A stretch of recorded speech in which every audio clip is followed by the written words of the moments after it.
Well, welcome back into the mid-Norfolk farm garden, and this video is going to be about this rather nice floribunda rose that we've planted here only a couple of months ago.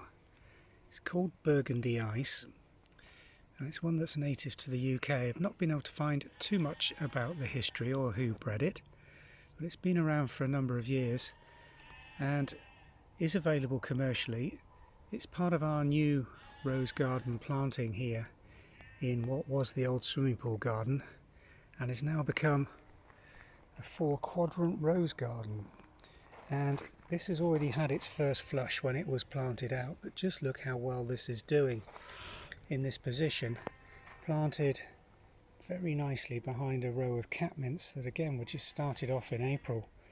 Difficult to believe this border was completely barren, soil removed from a paddock as early as April this year, and we improved it by top dressing the soil here with a thick layer of spent mushroom compost, probably about 3 inches, and that's really improved the soil dramatically. Just look how well these roses are growing here. Now, Burgandy Ice is a floribunda rose, which means apart from just having a single flush in May or early mid-June, you should have a clustering of flowers throughout the autumn, really right the way through to the first frosts, and I'm hopeful, looking at the bud formation and leaf growth on this plant, that it's going to do just that.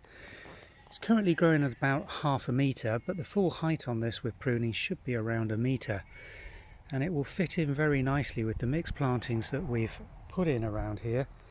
Delphiniums, geraniums, catmints on the front, where we've got the wide gravel pathways to edge these borders, and it looks very well behind that sort of mauvey blue of the catmint here, which is Nepeta Six Hills Giant.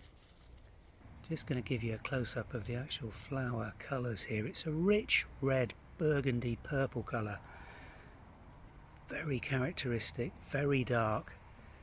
Starting to really appreciate these more unusual coloured roses, particularly when they're planted in combination with quite close plantings of things like the catmints. Let me give you the normal lateral view that we get looking sideways onto this planting. That's the effect we get on a daily basis from the pass. Foreground with the catmint. The rose, remember, this is about half the height it's going to get. We can keep it at this height by hard pruning it down each year, but we're probably going to let this grow up to around 1 metre of formed stems, and it should flower at around 75 centimetres to 1.5 metres with the growth it puts on each year.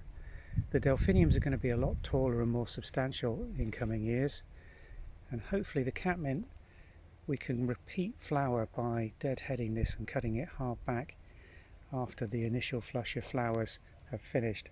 I'm not entirely certain whether the flowering succession and timing that we've got this year are going to be the same in subsequent years, because this catmint hedge was actually a very late planting and was only stick cuttings in around May, so this is its first season and it's had to grow and then put all this growth on.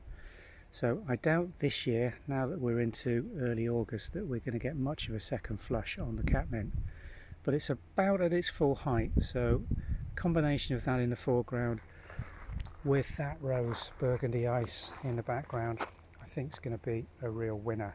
And it's part of a planting that we've got in this border of really dark crimsony purple roses. We've tried to segment the borders into 4 quadrants, with a light quadrant and then gradually taking the colours up in all 4 to this, which is going to be the darkest of the plantings. And we've got some really nice new variety of roses in here that we're growing for the first time. We haven't fed or fertilised this at all this year. It's just had that top dressing of the mushroom compost, which is a soil improver but doesn't actually contain much in the way of nutrients to feed these roses. We will re-top dress this border later in the season and then start feeding with standard rose combinations, fertiliser, top dressings.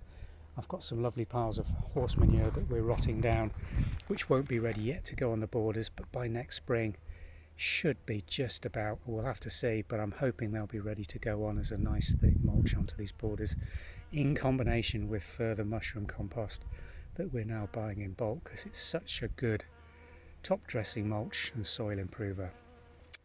So one of the new rose plantings, I'm going to go through all the different roses that we've got here because we've got some lovely new varieties, all of which are doing very well.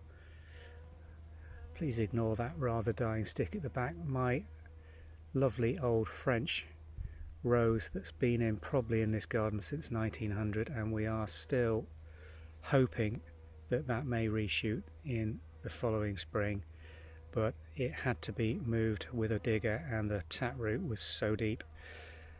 We don't have great expectations, but we live in hope, and I'm just putting up with that rather uncomfortable looking stick in the back of this border for the rest of this season, just on the off chance that it does break bud. You never know with roses. Some of them are as tough as old boots, and that's been growing here, as I said, for almost probably 120 years in this garden. So we really want to try and keep it if we possibly can. Thanks for watching.